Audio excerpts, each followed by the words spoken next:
Hello everyone, আবার চলে এসেছি নতুন একটা ব্লগ নিয়ে। আর এই ব্লগটা হচ্ছে টাটা স্টিল ম্যারাথন দৌড়ের জন্য, যেটা ছিল 21 ডিসেম্বর।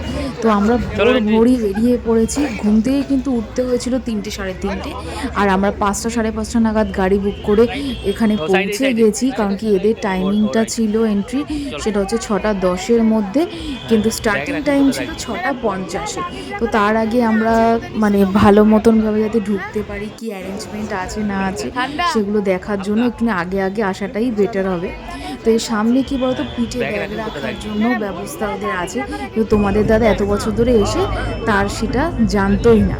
আমি যাওয়াতে দেখলাম বলে তোমাদেরকে তাই জানিয়ে দিলাম। তো দেখতেই পাচ্ছ এখানে আমরা চেক ইন করে ঢুকে গেছি, কিন্তু কি দেখো, এখানে হলুদ জ্যাকেট পরে যারা দাঁড়িয়ে আছে তারা হচ্ছে সিনিয়র সিটিজেনদের জন্য। হ্যাঁ, তাদের জন্য ব্যবস্থা এখানে করা আছে। তারা হচ্ছে 2.5 কিলোমিটার দৌড়াবে, কিন্তু তাদের টাইমিংটা অনেকটাই দেরিতে। তো তাদের একটা মানে বসে বসে থাকার জন্য অ্যারেঞ্জমেন্ট তারা করেছিল। টাটা স্টিলের এইসব জিনিসপত্রগুলোই আমার ভালো লাগলো, যেসব অ্যারেঞ্জমেন্টগুলো খুবই সুন্দর। আর দেখো এখন আমরা স্টার্টিংয়ের জায়গাটায় যাচ্ছি, কারণ কি যারা 25 কিলোমিটার দৌড়েছিল তাদের কিন্তু আগে থেকেই শুরু হয়ে গেছিলো, তাদের টাইমিংটা অনেকটাই আগে। আর এখানে যাদের যাদের বিব নাম্বারটা পেয়েছি তার মধ্যে ABCDও ছিল, তো সেই অনুযায়ী ওরা দাঁড় করিয়েছে যাতে বেশি গ্যাদারিংটা না হয়ে যায়। এই সিস্টেমটাও খুব ভালো। তার মানে আগে যারা A আছে তারা যাবে, তারপর B যারা আছে তাদের মানে কিছু সেকেন্ডের হেরফেরে ওরা ছাড়ে, তারপর তো শেষটা তো একসাথেই হবে, যে যেরকম দৌড়াতে পারবে। দেখতেই পাচ্ছ যে কতটা এখানে ভিড় হয়ে রয়েছে। আর এই দেখো পাশেই রয়েছে 25 কিলোমিটার যারা দৌড়াচ্ছিল তাদের জন্য। ভালো মতন দেখতে পাইনি, কারণ কি অনেক লোক ছিল বলে সেই জন্য।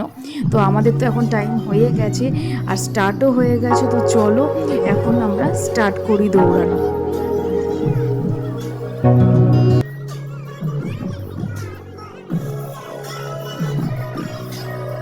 তোমাদের দাদা দেখো দৌড়ানো শুরু করে দিয়েছে। আমি কিন্তু দৌড়াতে একদমই পারবো না, কারণ এটা আমার ফার্স্ট টাইম, আমার কোনো প্র্যাকটিস নেই, কিছু নেই। তো আমি তো হেঁটে হেঁটেই যাব বলেছি। তো দেখা যাক কতটা কি কভার করতে পারি। সবাই কিন্তু এখানে ভালো মতনই দৌড়াচ্ছে, কিন্তু চলো দেখতে থাকো, তোমরা সাথে থাকো।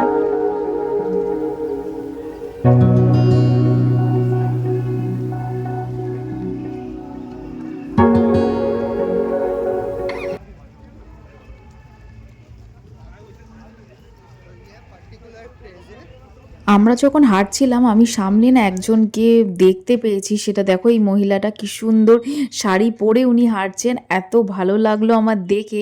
এখানে সবাই কিন্তু ট্র্যাক প্যান্ট বলো এমনি ড্রেস আপ করেই এসছে, কিন্তু উনি একমাত্র দেখলাম শাড়ি পরে দৌড়াচ্ছিল। খুবই ভালো লাগলো।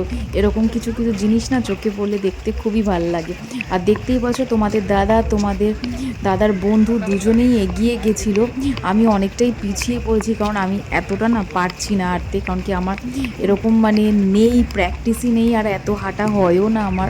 তো যার জন্য আমি অনেকটাই পিছিয়ে, তো আমিই বলেছি তোরা এগিয়ে যা, আমি তারপরে যাচ্ছি। আর দেখো ওদের যেহেতু রেডবুল থেকে স্পন্সার ছিল, তো ওখানে মিডিলে একটা রেডবুলের সব অ্যারেঞ্জমেন্ট ছিল, কিন্তু আমার না রেডবুলটা আমি নিয়েছি ঠিক কথা, আমার একদমই ভালো লাগেনি টেস্টে, অতি জঘন্যই লেগেছে। আমি জানি না তোমাদের কাদের কাদের ভালো লাগে, আমাকে কিন্তু সেটা কমেন্ট করে বলো। তো চলো আবার এখন হাঁটতে থাকি, এখনও অনেকটাই বাকি আমার হাঁটা। আমি জানি না কটায় গিয়ে পৌঁছাবো, 2 ঘন্টা লাগে না 3 ঘন্টা। আর ওরা কি বলতো মাঝখানে মাঝখানে এরকম কিছু কিছু অ্যারেঞ্জমেন্ট করেছে যাতে একটু সবাই এনার্জিটা একটু বেশি হয়, কারণ নাহলে শুধু যদি হাঁটা হয় বোরিং লাগবে আর লোকের এনার্জিটাও কমে যাবে। তো এই অ্যারেঞ্জমেন্টগুলো আমার তো খুব ভাল লেগেছে। আর ইনি দেখো, ইনি বয়স্ক হয়েও একটা আনন্দ সহকারে উনি নাচছেন এদের সাথে, এটাই ভাল লাগে। শেষ বয়সে এসে এইভাবেই লাইফটা বোধহয় কাটালে আমাদের জন্য খুব ভাল লাগলো আমার দেখে। তো চলো এখন তো দাঁড়িয়ে থাকলে চলবে না।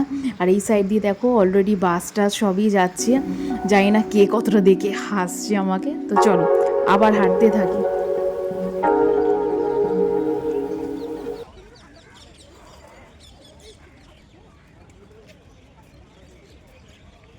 দেখো এখানে ভিক্টোরিয়ার সামনে এসে সবাই ফটো তুলছে, আর আমাকে কে তুলে দেবে বলো। তোমাদের দাদার বন্ধু তো এগিয়ে গেছে, তো আমি হেঁটে হেঁটে যাচ্ছি। তো তোমাদের সাথে গল্প করতে করতে দেখো আমার কিন্তু 9 কিলোমিটার কমপ্লিট হয়ে গেছে, এবার আর কিছুটা বাকি, তাহলেই শেষ হয়ে যাবে। তাহলে আমার শান্তি লাগবে। তো চলো এবার দেখো তোমাদের দাদাকে খুঁজছি, আর তোমাদের দাদা দেখো আগে এসে ভিডিও করতে শুরু করে দিয়েছে।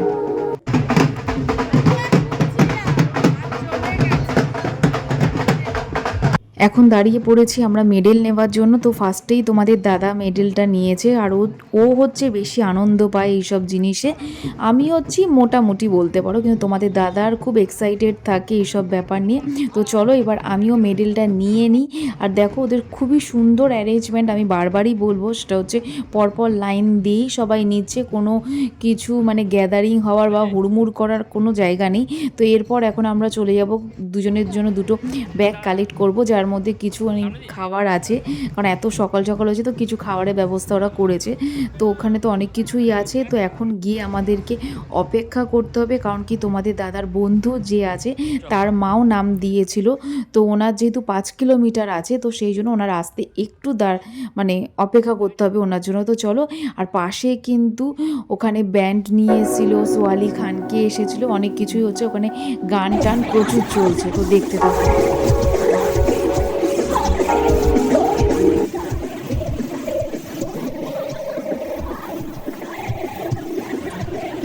সবাই এখানে নাচানাচি করতে ব্যস্ত, কিন্তু আমরা দুজনে কর্তাগিন্নি খেতেই ব্যস্ত, কারণ এতটাই আমাদের ওই প্রোটিন বারটা ভালো লেগেছে। আর দেখো কথা বলতে বলতে আর খেতে খেতে এখানে চলে এসেছে সোহালি খান। তো চলো ও কি কি বলছে তোমরা সেটা দেখতে থাকো।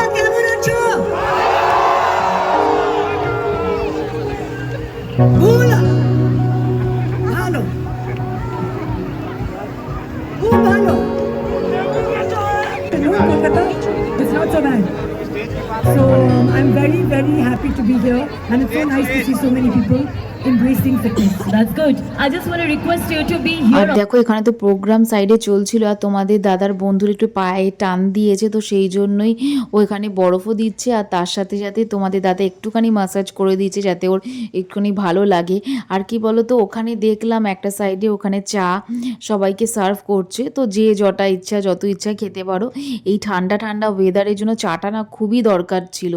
আমি ভেবেছিলাম যে বোধহয় চা নেই, কিন্তু না, দেখছি ওরা চায়ের অ্যারেঞ্জমেন্ট করেছে। আর চা খেতে খেতে তোমাদের দাদা দেখো কি করছে, নাচছি। মানে কি বলবো, নাচ দেখে আমার হাসিও পাচ্ছে। তোমাদের বলো হাসি পাচ্ছে না? কাদের কাদের হাসি পাচ্ছে না আর হাসি পাচ্ছে আমাকে কিন্তু সেটাও কমেন্ট করে জানিও। তো দেখো আবার আমরা একটা বের করে প্রোটিন বার খেতে শুরু করে দিয়েছি, অ্যাডও দিয়ে দিলাম আমরা একটুখানি প্রোটিন বারে। আর তার সাথে সাথে দেখছি দেখো বয়স্ক মানুষগুলো কি সুন্দর আনন্দ করছে, মানে আমরা দাঁড়িয়ে আছি, তাদের নাচ দেখে আমার এত ভালো লেগেছে যে আমি ভিডিও না করে পারলাম না। তো চলো আবার দেখা হচ্ছে অন্য আরেকটা ব্লগে। টাটা।